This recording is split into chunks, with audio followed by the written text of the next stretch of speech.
Investigative Reporting and a Senior Fellow at the Schuster Institute for Investigative Journalism at Brandeis University. He's here tonight to talk about his new book, The Terror Factory, Inside the FBI's Manufactured War on Terror. Following the success of his award-winning cover story for Mother Jones magazine, The Terror Factory further explores the vast network of FBI agents, paid informants, criminals, and con men who gain access into Muslim communities to create and encourage dubious terrorist plots, including the case, which should be familiar to most of you, that of the would-be bomber of Pioneer Square's Christmas tree lighting ceremony, Mohammed Mohammed. Combining data-driven investigative reporting along with personal stories of those who have been directly affected by these tactics, The Terror Factory shows how the FBI has changed since 9/11 from a law enforcement agency to a counterterrorism organization, and how the FBI has exploited the war on terrorism, created a culture of fear and suspicion, and shattered lives. After his talk, he will be up here for Q&A. So if you have questions for him at that time, you'll be encouraged to ask those. Please make sure it is a question, though, and not a 10-minute rant. Do not encourage others in their ranting. And then after the Q&A, when he's signing books, he'll be up here at this table. We ask that you go down that direction when the time comes. And now please give a warm welcome to Trevor Aronson.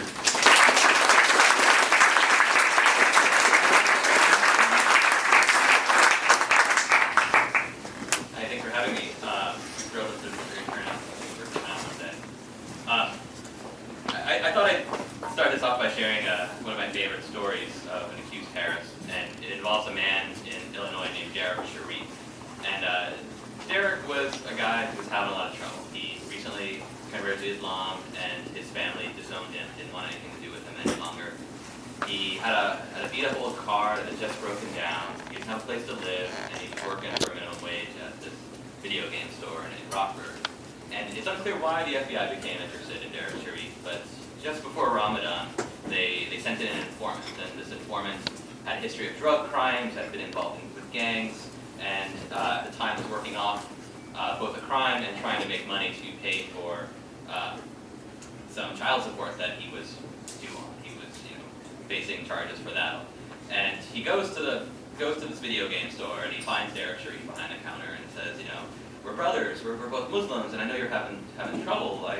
You can come live with me, and I've got a car you can use, and why don't you consider coming over?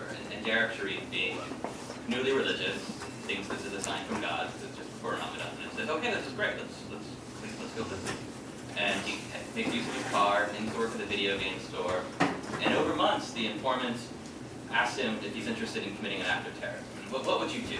And Derek at first is resistant. He says, I don't know, I don't think I want to get involved in that. And then later he says, you know what, I'd like to smoke a judge, to kill a judge. And the informant asks him, well, who would you kill, which judge? And Derek didn't know the name of the judge. And over time, the informant then says, well, let's do a grand plot. Let's bomb a shopping mall. Would you be interested in that? And Derek excitedly agrees, because after months he's been slowly encouraged by the informant to get involved in terrorism. And Derek then decides that he wants to move forward with it, and the informant says, I know an arms dealer who can provide you with grenades, and we just need to buy those grenades and we can launch this attack.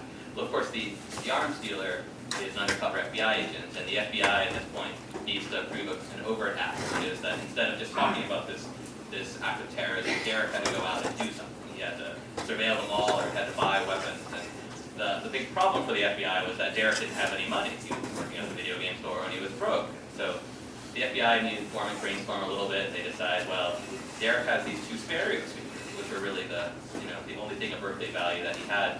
And the informant says to him, if you bring your stereo speakers to the arms dealer, I think he'd probably just take them and say, trade, here are some grenades. And I don't know a lot about black market arms, but I don't think any arms dealer would be willing to accept as trade stereo speakers for grenades. But here they were in this shopping mall in the parking lot, and Derek comes up holding his stereo speakers, and there's an undercover FBI agent, and hands over the stereo speakers, and the FBI agent gives him their grenades, and the FBI rushes in and arrests him for conspiracy to use weapon of mass destruction. And today Derek is serving 25 years in prison after pleading guilty to the charge. And what was really revelatory about it is that there was a point in the sting operation where Derek says to the informant, you know, if it wasn't for you, I probably would have just stabbed somebody with a steak knife. And what was revelatory about it is that that showed what his capacity was. You know, Derek, to some degree, was an odious guy. He said hateful things, but in the end, the worst he probably could do is, you know, stab somebody with a steak knife on the street. And yet, the FBI, through this elaborate sting operation, was able to turn him overnight into someone that the media portrayed as a deadly and dangerous terrorist who was about to attack innocent people in a shopping mall. So as part of this book, in researching this, I came across a lot of stories like Derek Sharif, and I wanted to know how many there had been. You know, when there had been reporting about this type of activity by the FBI, it was always very anecdotal. There would be a story about an operation here and an operation there, and we can draw a trend because they have similar attributes. So what I did as part of a fellowship at the investigative reporting program at UC Berkeley was take every terrorism prosecution that the federal government had brought since 9/11 and look at each one and try to figure out how many involved a terrorist, how many involved an informant, like in the case of Derek Sharif, and how many involved people like Derek Sharif, who were accused and charged with acts of terrorism, but on their own probably would have had trouble tying their shoes.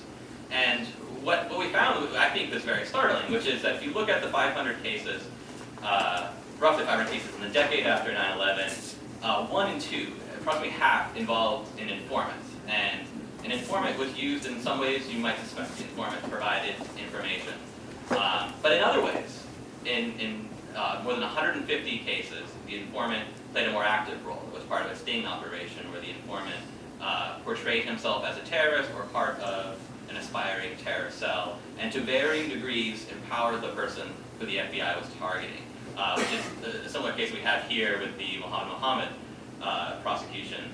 And in these cases, what the FBI is looking for is what they term a lone wolf. So after 9/11, the FBI began to realize that the potential for a terror cell like we saw in 9/11, like a financed, well-organized, deadly group of people who were going to commit some awful act of violence, really didn't exist any longer. That Al-Qaeda really wasn't capable of this type of activity. And that Al-Qaeda had moved to what they termed a franchise model, which is that instead of taking and training terrorists overseas and sending them here to commit acts of violence, they would put online propaganda videos, run websites and forums to encourage people who are already in the West, who are already in the United States, to commit some sort of act of violence. Al-Qaeda wouldn't necessarily be aware of what was going on, but as soon as the attack happened, they could then claim responsibility, and Al-Qaeda could say, you know, that was us. You know, this model has been met with some success by Al-Qaeda. You know, if you look at the case of Nidal Hasan, the man who killed 12 people, you know, that was an example where this man was interested in violence, had the capability for violence, and was inspired by corresponding with Anwar al-Awlaki and watching jihadi videos. But what we're seeing more often are cases like we have here in Portland involving people that don't have the capacity on their own. In case after case, there have been examples of men involved in these plots who, you know, for example, had trouble paying their rent. You know, in the case of the Newburgh Four, for example, these were 4 men who said they wanted to commit an act of terrorism. They had no idea what they wanted to commit, an act of terrorism. The lead defendant was a stalker at Walmart with a history of mental problems, had no money on their own, and the informant basically empowered them and said, you know, I can give you all the weapons you need, I can give you the bombs, and even offered inducements, paid their rent. You know, the same can be shown here in Portland. And, you know, in that case, which the Portland case is really important because it's very indicative of these types of operations, and also maybe has the best chance yet of entrapment kind of being victorious in court. So if you look at that case, you know, here's a man, and exactly when the FBI targeted Mohammed is still questionable, I think, but what we do know is that at some point the FBI targeted Mohammed when he was 19 years old with an email. They said, you know, are you interested in joining the Brothers? And it was an FBI informant, and there was reason to believe that Mohammed was emailing someone in northwest Pakistan, an area known for harboring terrorists, and was interested in committing some sort of act of terrorism.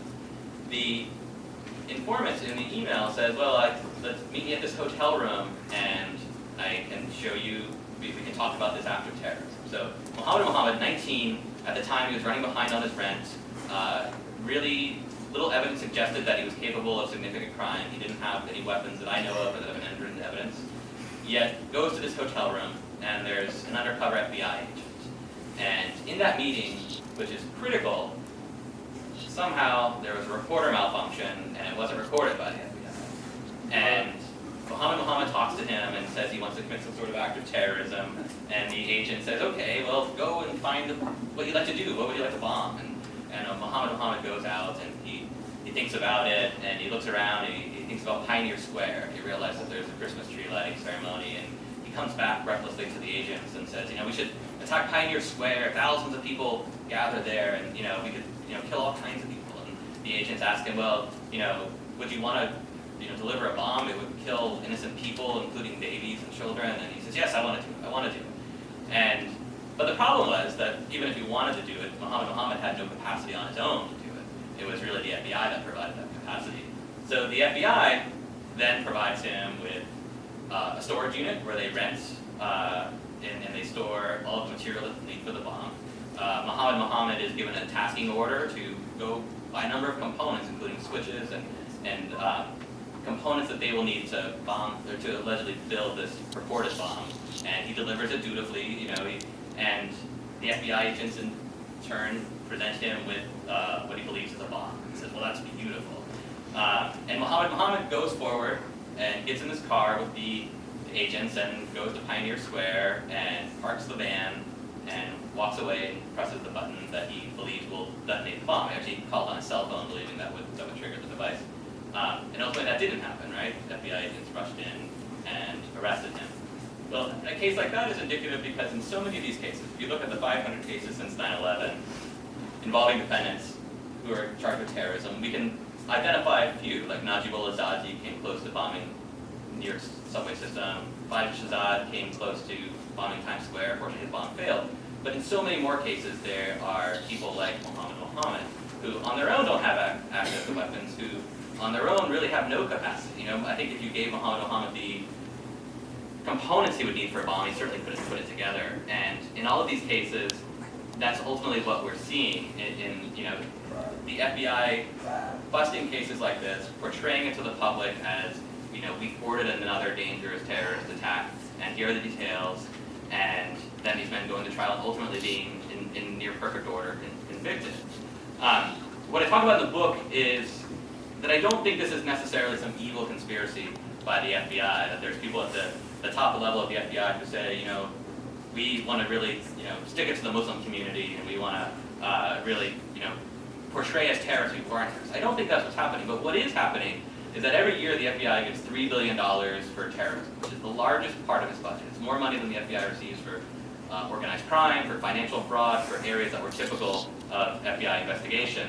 And the FBI really can't spend $3 billion and come back to Congress and say, hey, we spent all your money and we didn't find any terrorists. Instead, these sting operations are a very convenient mechanism for the FBI to show that it's spending your money wisely, that it's protecting the homeland, and also be able to justify further funding. For example, if you look at the testimony of FBI Director Robert Mueller over the last few years, when he's testified for Congress about counterterrorism, he specifically cites sting operations as attacks that are thwarted. So, the most recent one he cites is this Newburgh case, where these 4 men plotted to bomb synagogues in the Bronx, and he tells Congress how dangerous it was and how hundreds if not thousands of people could be killed. But what he doesn't say is that halfway through that operation, the FBI was worried that the sting would fall apart, and they wanted a backup charge, and so they gave the lead defendant $300, and they said, go buy a gun, because their hope was that if the sting fell apart, the guy could buy a gun, and they'd have a gun charge to level against him because he was a felon and couldn't be in possession of a gun.